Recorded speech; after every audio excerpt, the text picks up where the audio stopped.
Sa akin yan.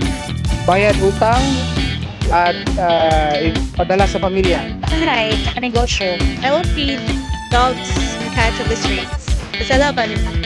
I want to buy a new house. I'll buy a home. For you and your family. Ang gagawin ko sa 1,000,000 is bibili ako ng house para sa pamilya ko.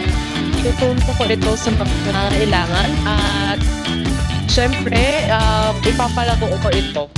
All the time, I'll give them the clothes, new clothes. Bibili ko na isang malaking tangke na may laman na gasolina.